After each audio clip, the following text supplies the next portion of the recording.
नमस्कार दोस्तों, आप देख रहे हैं एएसबी बायोलॉजी क्लासेस, जहां पर आपको पढ़ाया जाता है एनसीईआरटी लाइन बाय लाइन। और अब मैं शुरू करने जा रहा हूं class 12th biology UP board 2026 exam के लिए टांडो बैच। और इस टांडो बैच का काम है पूरे बोर्ड एग्ज़ाम में टांडो मचाना। और टांडो बैच का ये पहला क्लास आपके लिए, और उम्मीद करता हूँ कि ये क्लास ज़रूर आपको पसंद आएगा। और अगर आपको पसंद आया तो अपने दोस्तों के साथ शेयर जरूर करिएगा। शुरू करते हैं आज के इस क्लास को बिना किसी देरी के, बिना किसी बकवास के, बिना किसी तकझक के। चलिए, आज का हमारा जो चैप्टर है वो चैप्टर का नाम है sexual reproduction in flowering plant. यानी कि जो कुछ भी आज हम पढ़ेंगे वो पढ़ेंगे एक फ्लावरिंग प्लांट के बारे में।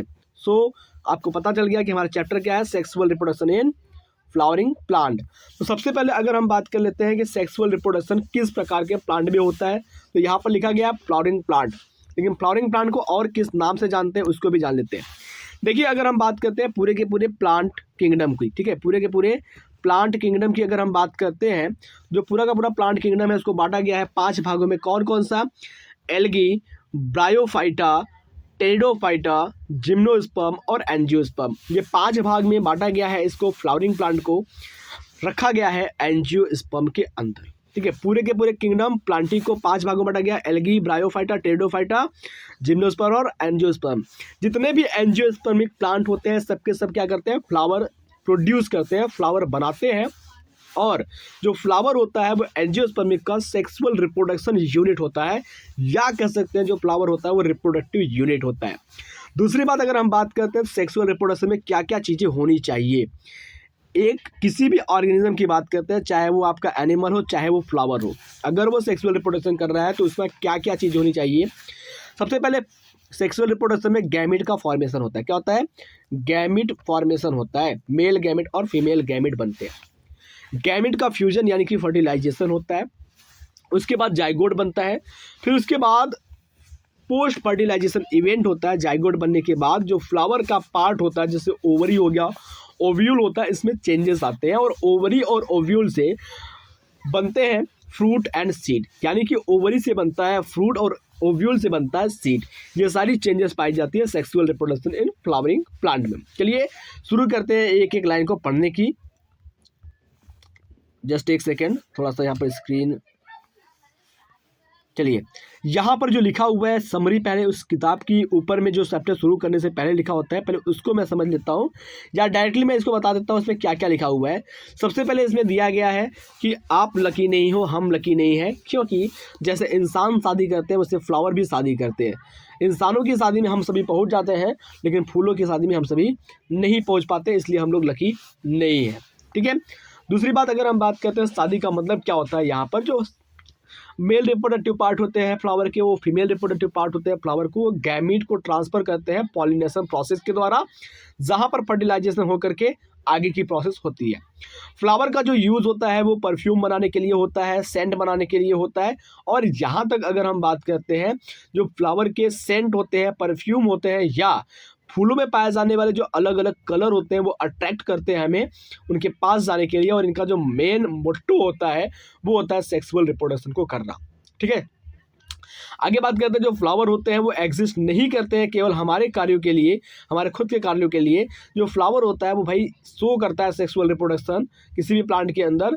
और दूसरी बात, अगर हम बात करते हैं, जो फूल होता है उसकी डाइवर्सिटी होती है स्ट्रक्चर के अंदर, इन्फ्लोरेसेंस के अंदर और फ्लोरल पार्ट में। कहने का मतलब ये होता है कि जो अलग अलग प्रकार के फूल होते हैं, जैसे गुलाब का फूल हो गया, गुड़हल का फूल हो गया, गेंदा का फूल हो गया, चमेली का फूल हो गया, चंपा का फूल हो गया, ये सारे में क्या होता है भाई, अलग अलग का डायमॉर्फिज्म पाया जाता है, अलग अलग की डाइवर्सिटी पाई जाती है। किसी का स्ट्रक्चर चेंज होता है, किसी का इन्फ्लोरेसेंस चेंज होता है, किसी के फ्लोरल पार्ट ही चेंज होते हैं। किसी का मेल रिप्रोडक्टिव पार्ट बहुत बड़ा होता है तो फीमेल रिप्रोडक्टिव पार्ट बहुत छोटा होता है, तो किसी का फीमेल रिप्रोडक्टिव पार्ट बड़ा होता है तो मेल रिप्रोडक्टिव पार्ट छोटा होता है।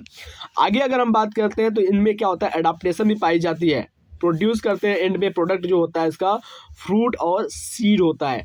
दूसरी बात, अगर हम बात करते हैं इस चैप्टर में हम क्या पढ़ने वाले हैं, तो इस चैप्टर में मुख्य रूप से हम पढ़ने वाले हैं मार्फोलॉजी, यानी कि फूल की मार्फोलॉजी क्या होती है उसको पढ़ने वाले हैं, फूल की स्ट्रक्चर कैसी होती है उसको पढ़ने वाले हैं। दूसरी बात, अगर हम बात करते हैं तो सेक्सुअल रिप्रोडक्शन के प्रोसेस क्या क्या होते हैं उनको पढ़ने वाले हैं।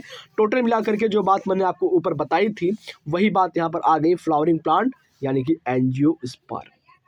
शुरू करते हैं अब लाइन को और एक एक हेडिंग को समझना शुरू करते हैं। ठीक है, ये क्लास आपका 30 से 35 मिनट का होने वाला है और मैं 4 से 5 क्लास के अंदर इस चैप्टर को पूरा कंप्लीट करने वाला हूँ, क्योंकि 75 दिन 75 क्लास मचाएंगे यूपी बोर्ड में तांडव।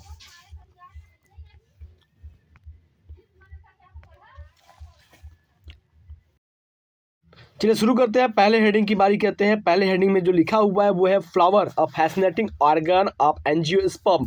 कहने का मतलब ये साफ साफ है कि जो फूल होता है वो भी फैशन करता है, जो पौधे होते हैं वो भी फैशन करते हैं। कैसे? क्योंकि उनके पास फैशन करने के लिए एक ऑर्गन पाया जाता है जिसका नाम है फ्लावर। दूसरी बात मैं आपको साफ साफ बता देना चाहता हूँ कि जो फ्लावर होता है किसी भी एंजियोस्पर्मिक प्लांट का रिप्रोडक्टिव ऑर्गन होता है, और ये सबसे ज़्यादा अट्रैक्टिव पार्ट होता है जो लोगों को साथ साथ कीटों को भी अट्रैक्ट करने का काम करता है।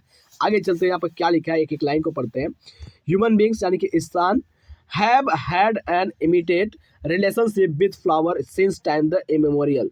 यानी कि इंसान का फूलों के साथ जो रिलेशनशिप है वो बहुत ही ज़्यादा पुराना है, बहुत ही ज़्यादा गहरा है। Flower are object of aesthetic, ornamental, social, religious and cultural value. यानी कि जो फूल होता है वो एक वस्तु है जिसका गहने के रूप में उपयोग किया जाता है, सामाजिक स्तर पर उपयोग किया जाता है, एक दूसरे के सम्मान करने के लिए। रिलीजियस, धर्म के रूप में किया जाता है, भाई धर्म में किया जाता है, जैसे मंदिर में जाते हैं, गुरुद्वारा में जाते हैं, वहाँ पर फूल चढ़ाते हैं। ठीक है। कल्चरल वैल्यू, इसका एक अलग ही वैल्यू होता है।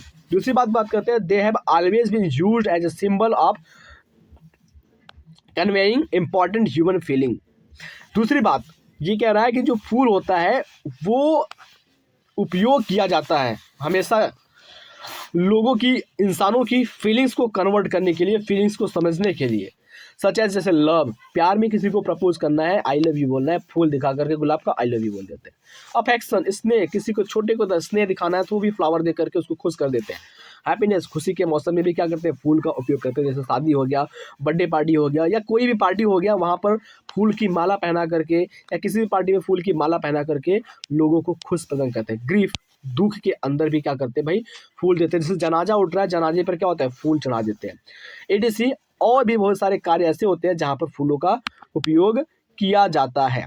ठीक है। List, a list few flower और ornamental value that are commonly cultivated at a large scale. List, at list मतलब क्या है, लिस्ट है थोड़े फूलों का जो ऑर्नामेंटल के रूप में उपयोग किए जाते हैं और उनको कल्टीवेट किया जाता है, यानी कि गहने के रूप में उपयोग किए जाते हैं और उसे उगाया भी जाता है। आगे देख सकते हैं यहाँ पर एक फ्लोरल डायग्राम है, यानी कि एक फूल का स्ट्रक्चर है जहाँ पर आपको दिखाया जा रहा है ये आपकी पंखुड़ी है। यानी कि फूल में सबसे अट्रैक्टिव पार्ट अगर कोई होता है तो वो पेटल होता है किसी भी फ्लावर के अंदर। वो अलग अलग कीटों को, भौरों को, जानवरों को, यहाँ तक कि इंसानों को भी अट्रैक्ट करने की कैपेसिटी रखता है। दूसरी बात अगर हम बात करें तो फ्लावर के अंदर बहुत सारी चीज़ें दिए गए हैं। यहाँ पर कुछ इसेंशियल पार्ट है, कुछ नॉन इसेंशियल पार्ट है। फ्लावर के अंदर कुछ इसेंशियल पार्ट की अगर हम बात करते हैं तो इसेंशियल पार्ट ऐसे पार्ट होते हैं जो कि सेक्सुअल रिप्रोडक्शन को बियर करके रखते हैं, जो कि सेक्सुअल रिप्रोडक्शन को धारण करके रखते हैं, रिप्रोडक्टिव ऑर्गन को धारण करके रखते हैं, जैसे कि एंड्रोसियम, गाइनोसियम। एंड्रोसियम की अगर बेटा बात करते हैं तो एंड्रोसियम को कहते हैं हम मेल रिप्रोडक्टिव पार्टर। जहाँ पर आपका ये दिख रहा है, ये जो स्ट्रक्चर दिख रहा है वो क्या है, मेल रिप्रोडक्टिव पार्ट है, जहाँ पर एक फुला हुआ संरचना दिख रहा है जिसको एंथर कहते हैं, और ये लंबा डंठल जैसा जो होता है जिसको कहते हैं फिलामेंट। दूसरी बात अगर हम गाइनोसियम की बात करते हैं तो गाइनोसियम को कहते हैं फीमेल रिप्रोडक्टिव पार्ट, जो यहाँ पर आपको दिख रही है। गाइनोसियम में 3 पार्ट में बटा होता है, स्टिग्मा, स्टाइल और ओवरी में बटा होता है। स्टिग्मा के अंदर पॉलिन ग्रेन आते हैं किसी दूसरे फ्लावर के, और स्टाइल के थ्रू होते हुए ओवरी में प्रवेश कर जाते हैं जहाँ पर फर्टिलाइजेशन होता है। दूसरी बात करते हैं तो यहाँ पर ये आपका लटका हुआ जो दिख रहा है हरे रंग का, जिसको सेपल कहते हैं, हिंदी में इसको बाह्यदल कहते हैं, और ये फूल को सहारा प्रदान करने का काम करता है। नीचे ये जो ग्रीन पार्ट दिख रहा है इसको पेडिकल कहते हैं, और ये क्या करता है, एक फूल को एक डंठल से यानी कि पेड़ के तने से जोड़ने का काम करता है। चलिए आगे की ओर चलते हैं और क्या लिखा हुआ है। अभी ऊपर मैंने आपको एक थोड़ा सा लाइन पढ़ के बताया था कि जो फूल होता है उसको कल्टीवेट किया जाता है घर और गार्डन में। इस चीज़ हो गई। Find out the name of few more flower that are used in social and cultural celebration in your family. यानी कि ये कह रहा है, आपको क्वेश्चन दे रहा है, एक टास्क दे रहा है, जो पता करने के लिए कह रहा है कि आप ऐसे फूलों के नाम बताइए जो आपके समाज में, आपके सभ्यता में, आपके फैमिली के द्वारा यूज किया जाता है सेलिब्रेशन करने के लिए। Have you heard an of floriculture? ठीक है, what does it refer to? यानी कि ये कह रहा है कि फ्लोरिकल्चर क्या होता है। भाई फ्लोरिकल्चर, फ्लोरिकल्चर की बात करें तो भाई फ्लोरिकल्चर को कहते हैं हम पुष्प की खेती। ठीक है, आगे बात करते हैं। आगे क्या लिखा हुआ उसको पढ़ते हैं। ये थोड़ा सा स्क्रीन यहाँ पे लिखिए। टू ए बायोलॉजिस्ट, एक जीव वैज्ञानिक के रूप में flower are morphological and embryological marvels and the site of sexual reproduction. यानी कि कह रहा है कि एक बायोलॉजिस्ट के तौर पर अगर हम देखते हैं, जो फूल होता है वो आकार की रूप से और भ्रूण की रूप से, ठीक है, स्थान होता है सेक्सुअल रिप्रोडक्शन का।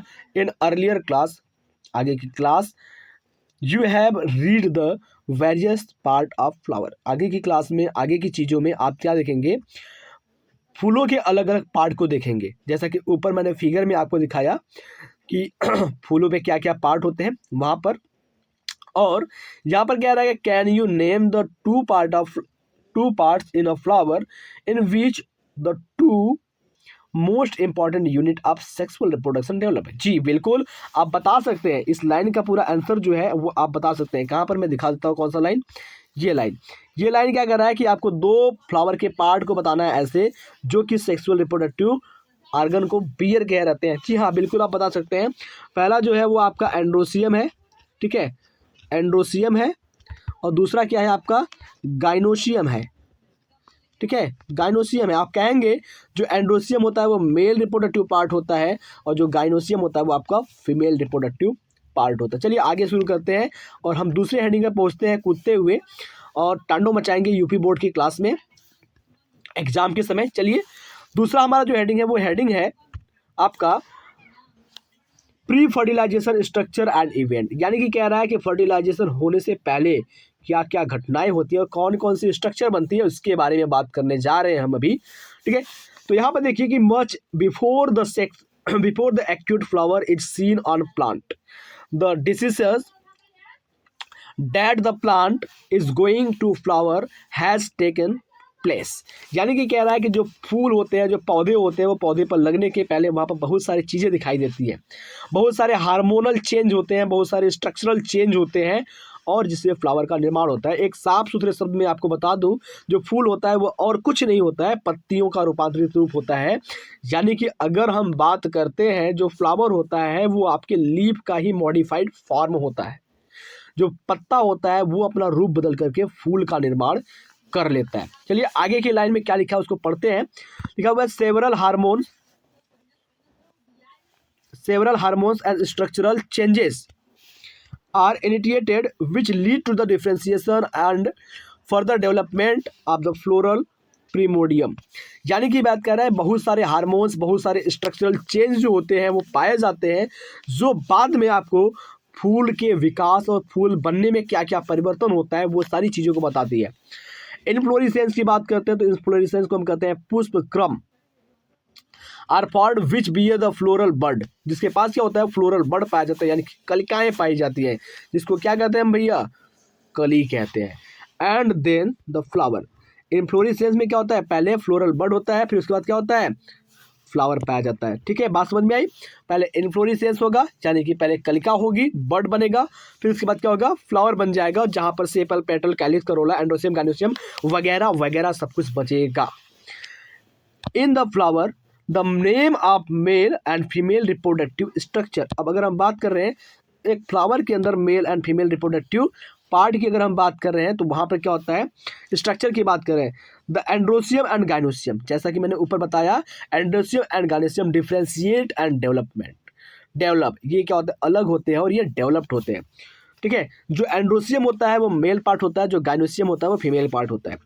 You would recollect that the androsium consists of a whorl of stamen representing the male reproductive organ and gynoecium representing the female reproductive organ. जैसा कि ऊपर से लेकर के अभी तक मैं आपको 3 बार बता चुका हूँ, जो एंड्रोसियम होता है वो मेल रिप्रोडक्टिव पार्ट होता है, जो गाइनोसियम होता है वो फीमेल रिप्रोडक्टिव पार्ट होता है। एंड्रोसियम के पास पाया जाता है भाई आपका एंथर फिलामेंट पाया जाता है, और एंथर फिलामेंट की जंक्शन पॉइंट को हम क्या कहते हैं, कनेक्टिव कहते हैं।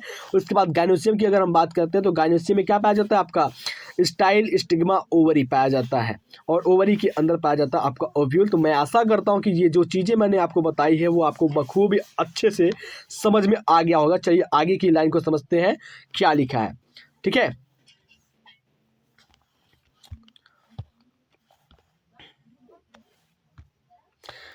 आगे की लाइन की अगर हम बात करते हैं बेटा, तो यहाँ पे लिखा हुआ है, जो अगला हेडिंग है, दूसरे हेडिंग में पहला हेडिंग है stamen, microsporangium and pollen grain. ये बहुत ही अच्छा हेडिंग है, और जो यहाँ पर बताएगा आपको वो मेल रिप्रोडक्टिव सेक्स आर्गन के बारे में बताएगा। स्टामिन जो होता है वो भाई मेल रिप्रोडक्टिव आर्गन का पहला और सिंगल यूनिट होता है। माइक्रोस्पोरेंजियम की बात करते हैं तो भैया इसको हिंदी में कहते हैं लघु बीजाणुधानी, और जहाँ पर पॉलन ग्रेन का निर्माण होता है, यानी कि एक ऐसा स्थान, एक ऐसा घर जहाँ पर पॉलन ग्रेन बनते हैं। पॉलन ग्रेन क्या होता है उसको भी जान लेते हैं शॉर्टकट में। पॉलन ग्रेन का मतलब होता है मेल गैमीट। बाकी सारी चीज़ें आपको पता होगी, और जो नहीं पता होगी वो हमारे साथ एक एक लाइन में आप पढ़ लेंगे। इन फिगर 1.2a, यानी कि देखिए यहाँ पर आपको एक फिगर मिलेगा, एक फिगर ये है और दूसरा फिगर ये है। 1.2a और 1.2b, ये दो फिगर है जहाँ पर मैं आपको समझाऊंगा। देखिए सबसे पहले मैं आपको फिगर ही दिखा देता हूँ। देखिए पहले इस फिगर में देखेंगे तो क्या होता है, एक लंबा डंठी जैसा संरचना पाया जाता है। इस लंबे डंठी जैसे संरचना को क्या कहते हैं, हम फिलामेंट कहते हैं। और ऊपर क्या होता है, बाइलोब्ड संरचना होती है, फुली हुई स्ट्रक्चर होती है, जिसको हम क्या कहते हैं भाई, इसको हम कहते हैं एंथर। अब ये एंथर क्या होता है भाई, एंथर के अंदर पाया जाता है आपका पॉलन ग्रेन पाया जाता है। और इसी एंथर को अगर ऐसे तिरछा काट दें तो ये एंथर कुछ इस तरीके से आपको दिखाई देने लगेगा, जो कि फिगर नंबर 1.2 का बी है, ठीक है। चलिए शुरू करते हैं और समझते हैं एक एक पॉइंट को बारीकी से, तब तक तोड़ेंगे नहीं तब तक छोड़ेंगे नहीं, ठीक है। चलते हैं। In 1.2a show the two part of a typical stamen. यहाँ पर 1.2a में क्या हो गया, दो प्रकार के स्टामेंट आपको दिखाई दे रहे हैं। The long and cylinder stalk, एक लंबा और सिलेंड्रिकल स्टाल्क जो होता है उसको क्या कहते हैं, फिलामेंट कहते हैं। भाई देख लो, एक लंबा और सिलेंड्रिकल जो संरचना होता है उसको क्या कहते हैं, फिलामेंट कहते हैं। And the terminal gallery bilobed structure called anther, ये टर्मिनल गैलरी है जहाँ पर बाइलोब्ड स्ट्रक्चर पाई जा रही है, जिसको क्या कहते हैं, एंथर कहते हैं। आगे चलते हैं, आगे क्या लिखा है उसको समझते हैं। The proximal end of the filament is attached to the thalamus, जो फिलामेंट की प्रॉक्सिमल एंड होती है, जो फिलामेंट की जो अंतिम सिरा होती है वो क्या होती है, थैलेमस से अटैच्ड होती है, या फिर वो पेटल से जुड़ी होती है एक फ्लावर के। ये लिखा हुआ है भाई, the proximal end of the filament is attached to be the thalamus और the petal of the flower, यानी कि फ्लावर का जो पेटल होता है उससे या फिर थैलेमस के द्वारा अटैच्ड होता है। The number and length of the stamen are variable in flower of different species. कहने का मतलब एकदम साफ साफ है, जो स्टामेन का नंबर होता है वो अलग अलग फ्लावर के अंदर, अलग अलग फ्लावर के स्पीसीज के अंदर क्या होता है, वो अलग अलग होता है। दूसरी बात, if you were to collect a stamen each from 10 flower, ठीक है। तो कहने का मतलब ये है कि यदि आप फूलों से स्टामेन को कलेक्ट करने के लिए निकलते हैं और 10 अलग अलग फूलों के स्टामेन को कलेक्ट करते हैं, ईच फ्रॉम डिफरेंट स्पीसीज, जो कि अलग अलग स्पीसीज का होना चाहिए। कहने का मतलब ये है कि एक आपका गुलाब, दूसरा आपका गुड़हल, तीसरा आपका हो सकता है चमेली का फूल हो सकता है, चौथा आपका कोई और फूल, पांचवा आपका कोई और फूल। इसी तरीके से आपके पास 10 अलग अलग स्पीसीज के अगर फ्लावर हैं, फ्लावर से आप क्या कर रहे हैं, स्टामेन को कलेक्ट कर रहे हैं एंड अरेंज कर रहे हैं, यानी कि व्यवस्थित कर रहे हैं उनको। एंड ऑन अ स्लाइड, एक स्लाइड पर, would you be able to appreciate the large variation in the size seen in the nature। यानी कि जब आप उसको एक स्लाइड पर लगा करके माइक्रोस्कोप से देखेंगे तो आपको पता चल जाएगा कि इस दुनिया में, इस नेचर में क्या विभिन्नताएं हैं, क्या वेरिएशन है। Careful observation of each stamen under the destiny microscope, यानी कि अगर हम बात करें, अगर आप ध्यानपूर्वक इस स्टामेन को माइक्रोस्कोप के नीचे देखते हैं and make neat diagram would you indicate the range in size and attachment of the anther is different flower. यानी कि कह रहा है कि अगर आप माइक्रोस्कोप से देखते हैं और माइक्रोस्कोप से देखने के बाद उसका डायग्राम बना रहे हैं, तो अलग अलग फ्लावर के जो एंथर होंगे, अलग अलग फ्लावर के जो स्टामेन होंगे, उनके जो डायग्राम बनेंगे वो अलग अलग बनेंगे। और यहाँ से आप पता कर सकते हैं कितनी ज़्यादा डाइवर्सिटी पाई जाती है हमारे नेचर के अंदर। आगे करते हैं, तो आगे क्या लिखा हुआ है इसको समझते हैं। ए टाइपिकल एंजियोस्पर्मिक, ठीक है, क्या लिखा हुआ है, a typical angiospermic anther is bilobed. कहने का मतलब साफ साफ है, ये कह रहा है कि जो आपका एंथर होता है वो कैसा होता है, बाइलोब्ड होता है, दो लोब पाया जाता है। कहने का मतलब एक लोब इस तरीके से पाया जाता है तो दूसरा लोब इस तरीके से पाया जाता है, और यहाँ से निकला होता है आपका फिलामेंट। ठीक है, ये एक लोब हो गया, ये दूसरा लोब हो गया। चलिए आगे चलते हैं। विथ ईच लोब, प्रत्येक लोब के साथ दो थीका पाया जाता है, जिसको हम, ठीक है, प्रत्येक लोब जो ईच लोब होता है उसके पास क्या होता है, दो थीका पाया जाता है, और इसी वजह से इसको हम कहते हैं डाइथिकस। देखिए, केवल और केवल एक ऐसा पौधा है जिसके अंदर जो एंथर होता है वो सिंगल लोब्ड होता है, वो है मालवेसी कुल का मालवेसी फैमिली का जो फ्लावर होता है उसमें अंदर क्या होता है, जो एंथर होता है वो आपका सिंगल लोब्ड होता है, यानी कि वो इस तरीके से दिखने वाला एंथर होता है। बाकी जितने भी एंजियोस्पर्मिक प्लांट के फ्लावर होते हैं सबके अंदर जो एंथर होता है वो क्या होता है, बाई लोब्ड होता है, और इसी वजह से इसको बाइथिकस कहते हैं। और जिसके अंदर सिंगल लोब्ड होता है इसको हम मोनोथिकस कहते हैं। Obtain a longitudinal groove run length wise separating the theca, यानी कि कहने का मतलब ये है, ये देख रहे हैं आप थीका देख रहे हैं, ये आपकी थीका है, और इनमें क्या होता है, एक लंबाई, एक ग्रुप बढ़ रही है। देखिए यहाँ पर एक ग्रुप पड़ रही है, एक लाइन पड़ रही है, जो क्या करे, इस थीका को अलग करने का काम करती है।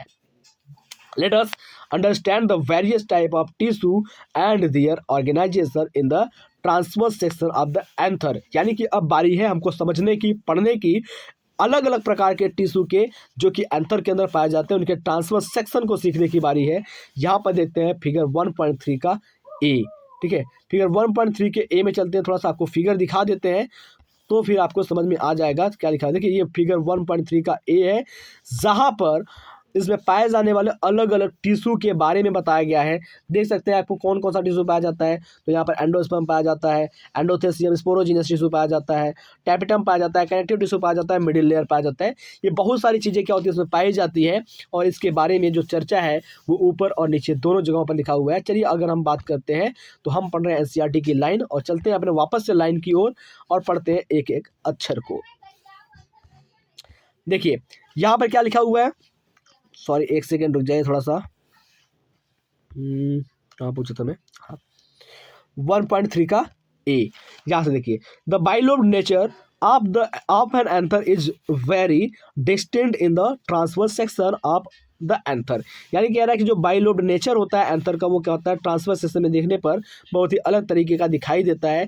ठीक है, द एंथर इज 4 साइडेड, ठीक है, 4 साइडेड होता है, जो एंथर होता है वो 4 साइडेड होता है। मतलब कहने का मतलब ये होता है, ये टेट्रागोनल स्ट्रक्चर होता है कंसिस्टिंग ऑफ 4 माइक्रोस्पोरेंजिया। कहने का मतलब यहाँ पर देखिए जो एंथर होता है उसमें क्या होता है, 4 साइडेड पाया जाता है, और इसमें 4 माइक्रोस्पोरेंजिया पाया जाता है। देखिए 1 2 3 और ये 4 माइक्रोस्पोरेंजिया पाया जाता है, located at the corner two in each lobe. एक लोब के अंदर 2 माइक्रोस्पोरेंजिया पाया जाता है, और ये जो माइक्रोस्पोरेंजिया होता है वो क्या होता है, कॉर्नर पर प्रेजेंट होता है। आगे अगर हम बात कर रहे हैं तो आगे के पॉइंट में क्या लिखा हुआ है, the microsporangia develop further and became pollen sac.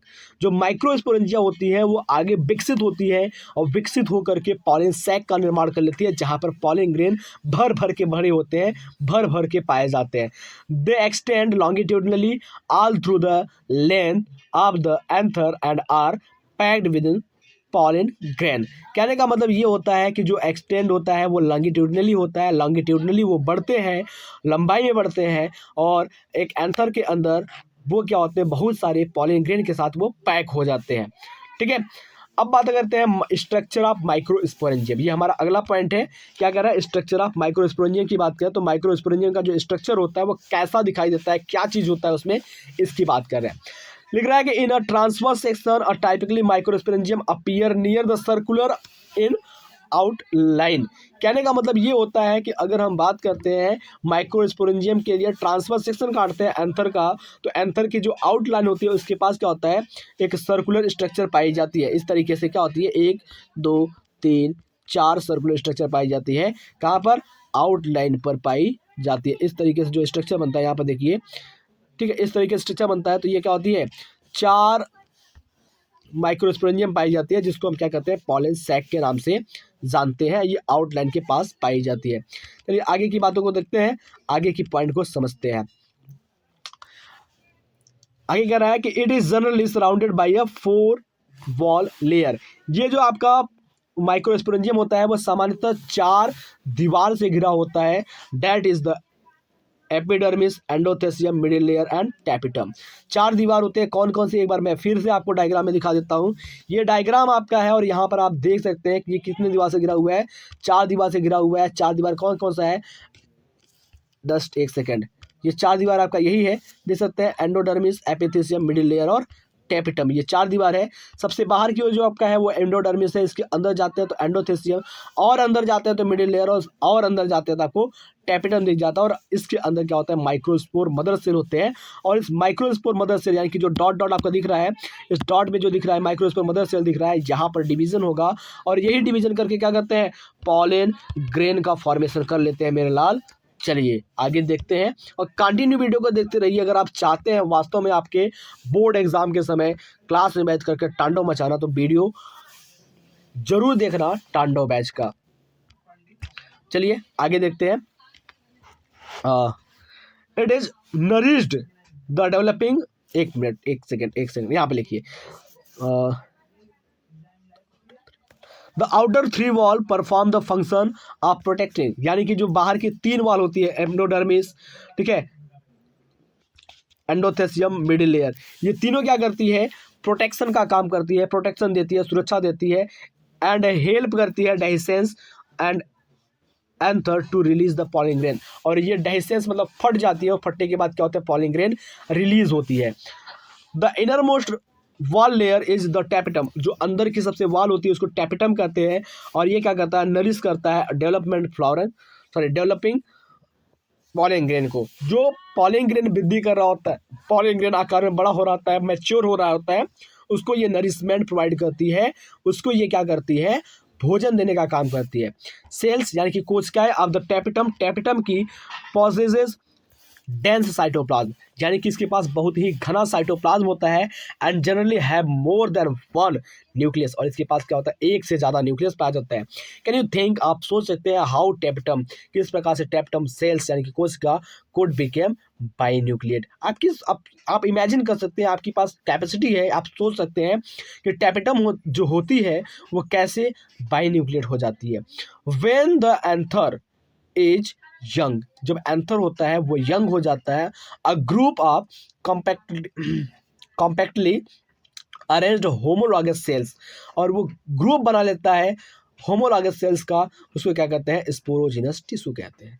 Anther young होता है और ग्रुप बनाता है होमोलॉगस सेल का, उसको कहते हैं स्पोरोजिनस टिश्यू, जो कि ऑक्यूपाई करता है the centre of each microsporangium, प्रत्येक माइक्रोस्पोरेंजियम के सेंटर में वो प्रेजेंट होता है। आगे बात करते हैं माइक्रोस्पोरोजेनेसिस। माइक्रोस्पोरोजेनेसिस क्या होता है, शॉर्टकट में अगर मैं आपको बताऊं तो माइक्रोस्पोरोजेनेसिस एक प्रोसेस होता है जहां पर माइक्रोस्पोर का फॉर्मेशन होता है, या फिर कह सकते हैं formation of the microspore called microsporogenesis. फिर भी इसको एनसीईआरटी की क्या लाइन है उसको समझना जरूरी है। एज द एंथर डेवलप, जैसा कि एंथर डेवलप होता है, the cells of the sporogenous tissue undergo mitotic division. जो स्पोरोजिनस टिश्यू होती है या स्पोरोजिनस मदर सेल जो होता है, जिसको माइक्रोस्पोर मदर सेल कहते हैं, वो क्या होती है, माइटोटिक डिवीजन करती है टू फॉर्म माइक्रोस्पोर टेट्रेड, जो कि माइक्रोस्पोर टेट्रेड का निर्माण कर लेती है। ठीक है, माइक्रोस्पोर टेट्रेड का निर्माण कर लेती है। What would be the polyploid of the cell of the tetrad, ये क्वेश्चन है, आगे इसका आंसर मिलेगा। ये आपके डायग्राम है, ये देख सकते हैं, जो कि एंथर के सेक्शन कांटे पे दिखा गया है। ये आपके दोनों क्या है, यंग एंथर है, ठीक है, ये क्या है आपके देख सकते हैं, ये आपके यंग एंथर है और ये आपका मैच्योर एंथर है। जब एंथर फट जाता है तो ये पॉलन ग्रेन क्या होते हैं, बाहर आ जाते हैं। ठीक है, ये सारी चीज़ें हैं। आगे चलते हैं, आगे देखते हैं आगे क्या लिखा हुआ है, देखिए यहाँ पर as each cell the sporogenous tissue is capable of giving rise to a microspore tetrad. प्रत्येक जो सेल होता है स्पोरोजिनस टिश्यू का वो कैपेबल होता है, उसके पास क्षमता होती है माइक्रोस्पोर टेट्रेड देने की। जो ऊपर क्वेश्चन था उसका आंसर यही है। Each one of the potential pollen और माइक्रोस्पोर मदर सेल, ठीक है, जो प्रत्येक होती है उसके पास क्षमता होती है माइक्रोस्पोर मदर सेल बनाने की। The process of formation of microspore from the pollen mother cell, या फिर हम कह सकते हैं microspore mother cell meiosis division के द्वारा, उसको कहते हैं माइक्रोस्पोरोजेनेसिस। जैसा कि ऊपर मैंने आपको बताया कि माइक्रोस्पोर मदर सेल में मियोसिस डिवीजन होता है, मियोसिस डिवीजन होने के बाद पॉलन ग्रेन बनता है और इस प्रोसेस को क्या कहते हैं हम माइक्रोस्पोरोजेनेसिस कहते हैं। द माइक्रोस्पोर्स यानी कि pollen grain as they are formed, जो बने होते हैं, एंड अरेंज्ड व्यवस्थित होते हैं in a cluster of 4 cell, यानी कि जो आपके माइक्रोस्पोर पॉलन ग्रेन होते हैं वो जो बनते हैं वो आपके अरेंज्ड हो जाते हैं, व्यवस्थित हो जाते हैं, जो 4 सेल बने होते हैं जिसको हम क्या कहते हैं माइक्रोस्पोर टेट्रेड कहते हैं, उसके रूप में होते हैं। एज द एंथर मैच्योर, जैसे एंथर मैच्योर हो जाता है एंड फट जाता है, the microscope dissociated from each, जो माइक्रोस्पोर होता है वो प्रत्येक पॉलन लोब से बाहर आ जाता है, each other and develop into pollen grain. जो प्रत्येक आपका माइक्रोस्पोर होता है जैसे ही पॉलन ग्रेन से बाहर आया उसको हम जैसे ही वो एंथर के पॉलन चैम्बर से बाहर आया उसको हम पॉलन ग्रेन नाम दे देंगे। Inside each microsporangium several thousands of microspore और pollen grain are formed that are released with the dehiscence of anther. कहने का मतलब एकदम साफ सुथरा है कि प्रत्येक माइक्रोस्पोरेंजियम के अंदर कई हजार, ठीक है, कई हजार आपके पाए जाते हैं पॉलन ग्रेन, कई हजार आपके माइक्रोस्पोर पाए जाते हैं, एंथर के फटते ही वो बाहर आ जाते हैं।